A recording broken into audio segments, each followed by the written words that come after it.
We're joined now by the Shadow Foreign Secretary, Dame Priti Patel. Dame Priti, thanks so much for joining us. Let's just start with the President and his comments about our troops in Afghanistan. He has rowed back from what he'd said, but he hasn't apologised. No, I think, look, the whole thing's appalling. There's absolutely appalling, his comments.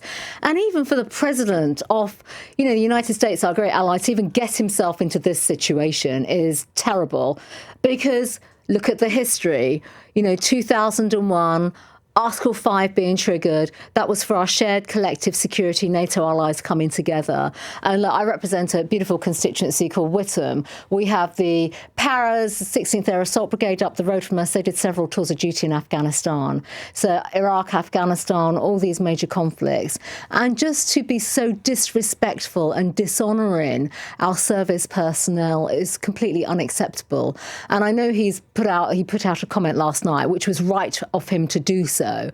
I would say this, on issues such as security, NATO, the sacrifices we all make, the individuals who fought, they died, they made the ultimate sacrifice. I think there has to be much more sensitivity, and the President should be much more conscientious before making remarks. I have no idea. I really have no idea. They're not justifiable at all. And it's really important. It's good that he retracted and put out a statement last night. But we can't understand what made him say those comments. Do you understand why some people, then, Priti, might look at those things, and of course it is part of a wider piece, and wonder whether this man is fit to be president? Well, look, I'm not going to go down that avenue whatsoever because, it's not just about one individual. We work across, our security and intelligence are intertwined, Lewis. While we're sitting here having this interview and discussion, there'll be so much intelligence flow and all sorts of things going on. Can we still trust them, though? Can we still share that information? Absolutely. No, when you have a man like that? I would agree. We absolutely can. We absolutely can. And I've had the greatest privilege of working alongside their own intelligence security agencies in particular to keep our country safe. And also on some of the big issues of the day, which I'm afraid is still going on right now, such as Syria, going after ISIS operatives and things of that nature. But, the fact of the matter is what the President said was totally appalling and unacceptable.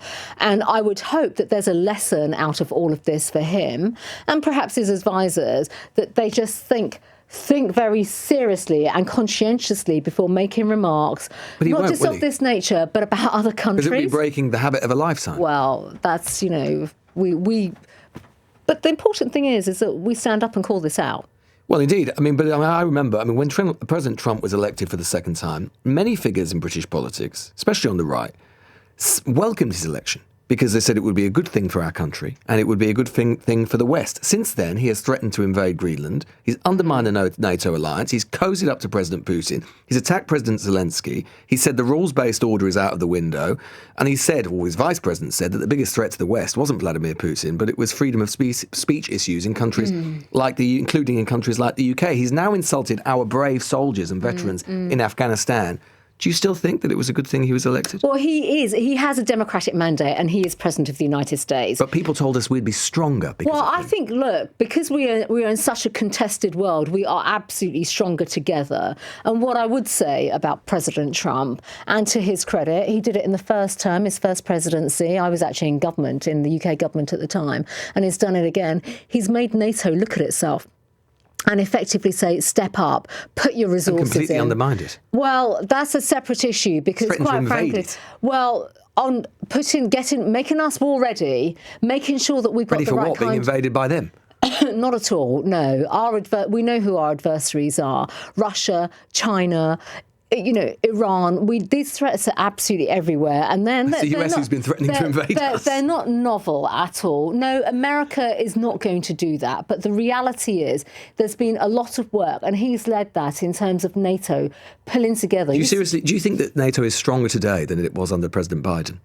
I do actually, yeah, because it's got more resources. And it's really? 100%. I would absolutely say so. President Biden wasn't threatening to invade NATO nations. Let's just move away. We shouldn't conflate these two issues. On NATO is stronger. You're conflating them, No. With respect, Lewis, on NATO is stronger today because of the resources that have gone into NATO, and NATO member states are now putting new commitments around military resources, around funding, around recognising what the collective threats are, and that's important. But then, Priti, the biggest biggest member, the strongest member of NATO, has spent the last few weeks, in fact, the last year, threatening to invade NATO sovereign territory. And we've called that out. We've called that out. Yes, but you must accept... And he's not doing it. Well, he's not for now. But you must accept that fundamentally undermines the alliance. I think some people listening to this will find it very peculiar to think that you think that, therefore, that NATO alliance can be stronger today than it was under President Biden, who was completely pro-Atlanticist NATO spoke and pro-NATO. With one voice around President Trump's comments on Greenland. Let's be clear about that. Well, no, it because didn't. Arctic security is important to us all. Europe spoke with one voice. Well, it was European NATO countries spoke very clearly and very firmly, and we must continue to do that. But the NATO alliance is predicated on an attack on one being an attack on all, and America is the strongest component of that. Donald Trump has spent 10 years disparaging NATO, and as I say, for the last few weeks, has threatened to impose tariffs on NATO countries for not giving him what he wants. No, sure, but threatened to invade sovereign NATO territory. So I just think people listening to this will think, how can you possibly believe NATO is stronger today than it was 2 years ago? I think NATO absolutely is for everything in terms of recognising the threats collectively. They've recognised all the shared threats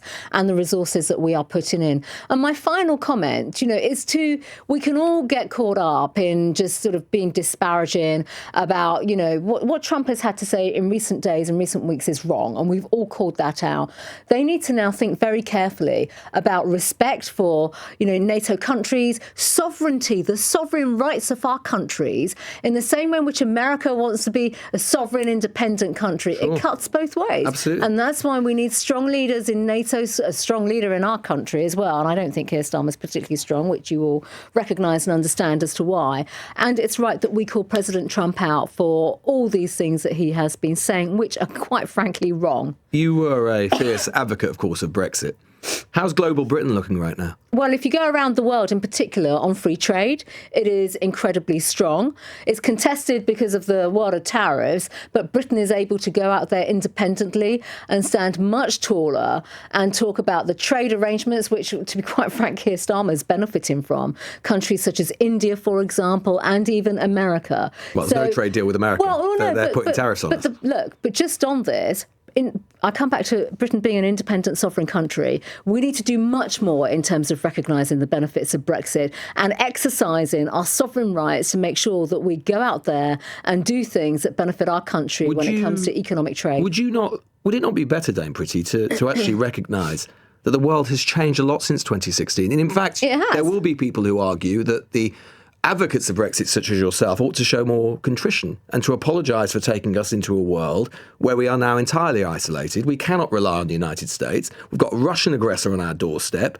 We're now out of the room when European decisions are being taken. And you and your colleagues have left us entirely isolated because all of your assumptions about how the world would be have been proven to be entirely wrong. So, Lewis, thank you for your just political lecture there. It's not a political lecture. It's a perfectly fair question, Priti. Well, all questions are fair. But let me just say this. I absolutely refute that. I really do. Which bit? On the basis that we are able now to go around the world, not be tied in. You mentioned Europe, the EU. We were paying into European institutions billions upon billions, and what we're getting out of that. Now we're out the room. We are not out of the room. We see our European allies on NATO. Britain led the way on Ukraine. You cannot say we were isolated. Britain was at the forefront of setting up the Joint Expeditionary Force that was protecting Europe. It was the European threat of the European bazooka from President Macron. No, that was not true. Trump. I'm sorry. I was in government at the time. I fundamentally dispute that. I'm talking about now. When you talk about now, so everybody's spoken in defence of Greenland, but your point to say that it's all Brexit's fault is completely wrong. I didn't say it's all Brexit. I said that the assumptions that you and your colleagues made about how the world would be have proven to be entirely No, they wrong. haven't, because the world has always been a contested and dangerous world. We've always known that. And there are different challenges that come no matter who's in government and whatever economic period we're going through. Post-pandemic, the world fundamentally changed, and we've still been able to establish free trade agreements, stand up for our defence and our security, which is, quite frankly, essential. You can only have a strong economy if you've got a strong defence and your institutions are strong and solid and you have good governance. Just talking one last question about US politics. You'll have seen, I know, some of the pictures coming out of the United States from Minneapolis and Minnesota this week. I've just returned from there myself. It's a very, very difficult situation in terms of the situation on the ground. Your party is committed to the creation of a British ICE. Given what we're seeing in Minnesota right now, do you understand why people listening to this, particularly ethnic minorities, will be very concerned about that? So look, first of all, we're not replicating what goes on in America. ICE is a totally different operation in the United States. We're talking about having a force that removes people from our country who are here illegally. But you talked about British ICE at the time. You said it would be a British ICE. Well, I mean, it's all about enforcement, basically, and removals within the law, within the frameworks of the law. In America, you've seen this yourself. ICE agents carry guns. We don't have that in this country, and nor should we. Our police officers do not carry guns unless they're specialists trained in carrying weapons and things of that nature. It's not a lift and shift. You can't say it's like for like, because it is Kemi not. Bain, when it was announced, said that President Trump would like the announcement of a British ICE. He said that, she made the explicit comparison between the two. Well, the comparison is about having proper enforcement in this country, which we do not have right now. But is it looking a bit mistaken? In retrospect now, given what we see and know about ICE, we're seeing those pictures. I tell you what we need. Excuse me, we need two things. One is a strong deterrent to stop illegal migrants coming into our country. We've had 41,000 illegal migrants come into our country since this government came into power. And we have to have the ability to remove them, because we have plenty of third-party agreements and removal agreements, but these people get stuck in our system. And that's why we need to have proper removals teams in our country, because the current immigration enforcement policies are just not working. Just finally, Dame Priti, any more defections this week do you think we'll have in the Conservative Party? Well, I think, look, we're very clear that we're focused on literally giving our country the right kind of policies to get Britain working again. You're not going anywhere. We're not interested in people with political egos, wanting new political job titles and just wrapped up in their own self-importance. You're not going anywhere. That's ridiculous. I'm here as Tory through a and through. lifelong Conservative, a member of my party for over 30 years. I'm proud to be so. Dame Priti Patel, Foreign Secretary, so grateful for your time.